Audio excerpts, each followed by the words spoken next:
শাহবাগের উন্মুক্ত মঞ্চ থেকে যে স্পিরিট ছড়িয়ে পড়েছিল পুরো বাংলাদেশে, সেই স্পিরিটের অন্যতম পূর্ণভূমি মাওলানা ভাসানী কিংবা শহীদ মারুফের এই পূর্ণভূমি আজকের এই টাঙ্গাইলের এই উন্মুক্ত মাঠে উপস্থিত ছাত্র জনতার সামনে আমাদের কথাগুলো সেই স্লোগান দিয়ে শুরু করতে চাই, সেই স্লোগান দিয়ে প্রকম্পিত হয়েছিল শাহবাগের সেই উন্মুক্ত চত্বর থেকে টাঙ্গাইল সহ পুরো বাংলাদেশ। আমাদের সবাইকে একসাথে গলা মেলাতে হবে।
ছাত্র জনতা একসাথে যখন রক্তের বন্যা বইয়ে নিজের জীবনকে বিসর্জন দিয়ে সকল অন্যায়কে ভাসিয়ে দিতে প্রস্তুত, ঠিক তখনই আজকের এই মঞ্চে বসে চোখের সামনে সবার প্রথম যেই প্ল্যাকার্ডটি, যেই ব্যানারটি চোখে পড়েছে সেটি হচ্ছে উপজেলা ভূমি অফিস টাঙ্গাইল সদর টাঙ্গাইল।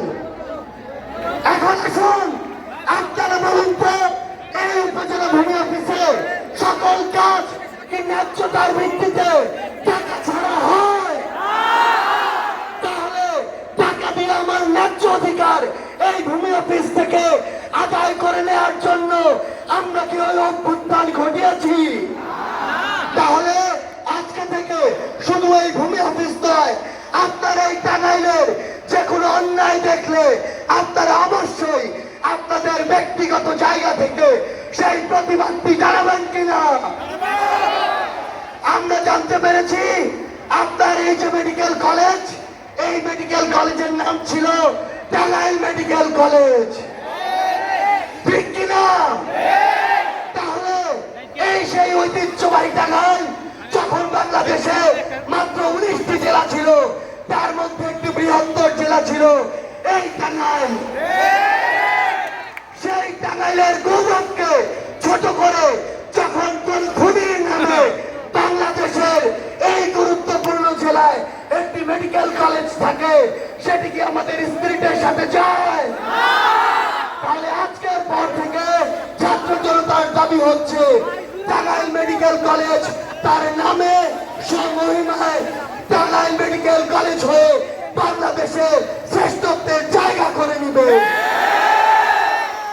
আমরা আপনাদেরকে স্পষ্ট করে জানিয়ে দিতে চাই, ওই মেডিকেল কলেজে আপনাকে যেতে হয় একটি অপারেশনের জন্য, একটি টিকিটের জন্য সবচেয়ে কষ্টকর অবস্থায়, কিন্তু ওই দালাল ধরা ছাড়া আপনার একটি কাজও কি ঠিক মতো হয়? তাহলে এই দালালের স্পিরিট নিয়ে কি আমরা এই অভ্যুত্থান ঘটিয়েছি? ওই আয়া থেকে স্টাফ সকলকে একটি বেডের জন্য আমাদের টাকা দিতে হয়, এই টাকা দেওয়ার জন্য আমরা কি এই অভ্যুত্থান ঘটিয়েছি? আমরা ছাত্র জনতা আমাদের জায়গা থেকে স্পষ্ট করে বলে দিতে চাই, এসব দালালি টাকা দিয়ে কাজ করার জন্য আর জনতার ওষুধ আপনাদের কোম্পানির কাছে বিক্রি করার জন্য ছাত্র জনতা এই অভ্যুত্থান ঘটায়নি। আমরা আপনাদেরকে একটি স্পষ্ট জিনিস বলে দিতে চাই, শুধু এই টাঙ্গাইলে নয়, পুরো বাংলাদেশে বিগত 16 বছরে ফ্যাসিস্ট হাসিনা সবচেয়ে বড় যে ক্ষতিটি করেছে সেটি হচ্ছে তিনি তার আওয়ামী লীগকে শুধু ফ্যাসিস্ট বানায়নি, সে ফ্যাসিস্ট বানায়নি, সে ফ্যাসিস্ট বানিয়েছে আমাদের প্রত্যেকটি মানুষকে। এই জায়গা থেকে আমরা যদি নিজেদের উত্তরণ ঘটাতে চাই, তাহলে আমাদের যে সংশোধন, সেই সংশোধন শুরু হতে হবে ওই ব্যক্তিগত পর্যায় থেকে। আপনারা বলুন তো, আপনার ওই টাঙ্গাইলে চাঁদাবাজি হয় কিনা? অটো স্ট্যান্ড, ট্রাক স্ট্যান্ড, বাস স্ট্যান্ডে চাঁদাবাজির নামে সিন্ডিকেট আছে কিনা? তাহলে এই যে আমাদের স্পিরিট, সেই স্পিরিটকে যদি আমরা ধরে রাখতে চাই, তাহলে ওইসব চাঁদাবাজ এবং সিন্ডিকেটের বিরুদ্ধে আপনার যে ভয়েস, সেই ভয়েসটি আবার তুলে ধরতে হবে। একটি জিনিস মনে রাখবেন, এটি কখনো মনে করার উপায় নেই যে 100 জন মানুষ চাঁদাবাজি করছে, করুক। মনে রাখবেন, এটি একটি ছোঁয়াচে রোগ। কেউ যদি একবার স্কোপ পায়, এটি ধীরে ধীরে সব জায়গায় ছড়িয়ে পড়ে। আরেকটি গুরুত্বপূর্ণ বিষয় হচ্ছে, এই যে চাঁদাবাজিটি করা হয়, এ কারণেই আপনার কাছে অটোর ভাড়া বেশি রাখা হয়, বাসের ভাড়া বেশি রাখা হয়, সবজির দাম বেশি রাখা হয়, পণ্যের দাম বেশি রাখা হয়, এবং এর ভাগিদার আমাদের সবাইকে হতে হয়। ঠিক এই কারণেই এই ছাত্র জনতা আজকের পর থেকে সকল চাঁদাবাজি এবং সকল সিন্ডিকেটের বিরুদ্ধে কথা বলবে। আমাদের আজকে টাঙ্গাইলে এসে শুনতে হয়, আমার যে ভাই মারুফ হত্যা হয়েছে, আমার যে বোনকে অপদস্থ করা হয়েছে, আমার যে ভাইদের রক্তাক্ত করা হয়েছে, আমার স্কুল কলেজের যে ছোট ভাই বোনদেরকে বিভিন্ন ভাবে হামলা করা হয়েছে, সেই পুলিশরা নাকি এখনো আশেপাশে ঘোরাফেরা করে। আমার ভাই যখন রক্তাক্ত হয়ে হাসপাতালে, তখন সেই হামলাকারী কতিপয় পুলিশ কিভাবে উন্মুক্ত রাস্তায় ঘোরাফেরা করে।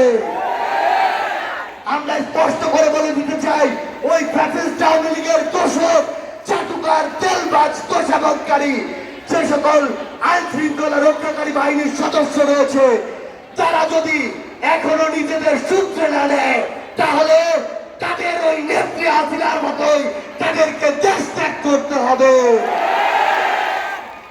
আমরা আপনাদের মাধ্যমে, ছাত্র জনতার মাধ্যমে পুরো বাংলাদেশকে আমাদের রায় হিসেবে জানিয়ে দিতে চাই, এক ফ্যাসিস্টকে আমরা দেশ ছাড়া করেছি, অন্য ফ্যাসিস্টকে জায়গা ছেড়ে দেওয়ার জন্য নয়।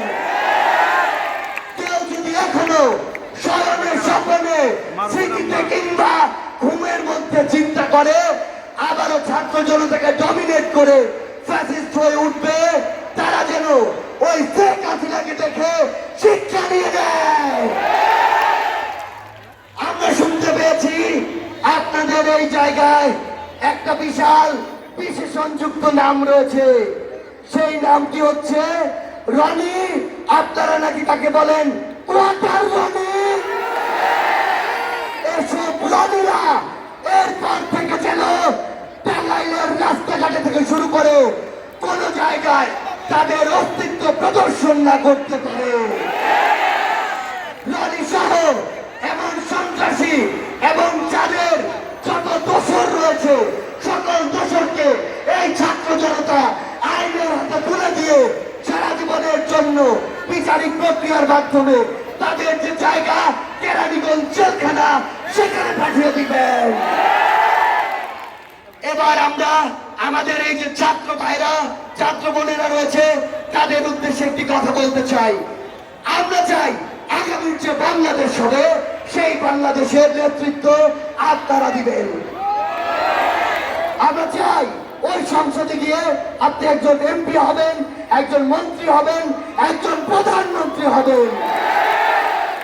আপনাকে ওই সংসদে একজন পলিসি মেকার হিসেবে যেতে হবে, কারণ দিন শেষে আপনি কি খান, কি করেন, কি পড়েন, কিভাবে চলবেন, আপনার আইন কি হবে, আপনার নিয়ম নীতি কি হবে, আপনার চলাফেরা কিভাবে হবে, তার সব ডিসিশন, পলিসি মেকিং হয় ওই সংসদ থেকে। তাহলে টাঙ্গাইলের এই মেধাবী তরুণ প্রজন্ম যদি ওই সংসদে প্রতিনিধিত্ব না করে, তাহলে কারা করবে? জায়গায় আপনারা আজকের পর থেকে আপনাদের বাবা মাদেরকে বলে দিবেন যে আপনারা যেমন এতদিন স্বপ্ন দেখেছেন আপনার ছেলে ডাক্তার হবে, ইঞ্জিনিয়ার হবে, পাইলট হবে, ম্যাজিস্ট্রেট হবে, আজকের পর থেকে আপনারা স্বপ্ন দেখবেন আপনার ছেলে দেশের অন্যতম সেরা একজন রাজনীতিবিদ হয়ে উঠবে। একটা জিনিস মনে রাখবেন, রাজনীতিবিদ হতে হবে পলিসি মেকিং এর জন্য, অথবা রাজনৈতিক ভাবে সচেতন হয়ে উঠতে হবে। যদি আপনি এটা না হন, এই দুইটার কোন একটি জায়গায় আপনাকে দেখা না যায়, তাহলে আপনার যে তুলনামূলক অযোগ্য মানুষদের দ্বারা আপনাদেরকে শাসিত এবং শোষিত হতে হবে। আমরা আপনার থেকে স্পষ্ট করে বলি, আপনারা রাজনীতিতে আসবেন, তবে তার পূর্বে যোগ্য রাজনীতিবিদ হয়ে ওই সংসদে আসবেন, যেন কেউ আপনার শিক্ষাগত যোগ্যতা, আপনার দক্ষতা, আপনার ভাষা থেকে শুরু করে কোনো কিছু নিয়ে একটি কথা না কখনো বলতে পারে। পরিশেষে আপনাদেরকে শুধু একটি কথা বলতে চাই, এই বাংলাদেশ আর ফ্যাসিজম চায় না, এই বাংলাদেশ ওই পলিটিক্যাল কালচার গুলো চায় না। এই বাংলাদেশের ছাত্র জনতা এখন একটি নিউ পলিটিক্যাল সেটেলমেন্ট চায়, যারা কথা বলবে ছাত্র জনতার জন্য, যারা কথা বলবে সমতার জন্য, যারা কথা বলবে সমবন্টনের জন্য, যারা কথা বলবে সমমর্যাদার জন্য। সবশেষে শুধু এই কথাটি বলতে চাই, টাঙ্গাইলের এই যে ছাত্র জনতা, এই ছাত্র জনতার 24-এর যে অভ্যুত্থানের যে স্পিরিট, এই স্পিরিট টাঙ্গাইল থেকে ছড়িয়ে পড়ুক পুরো বাংলাদেশে।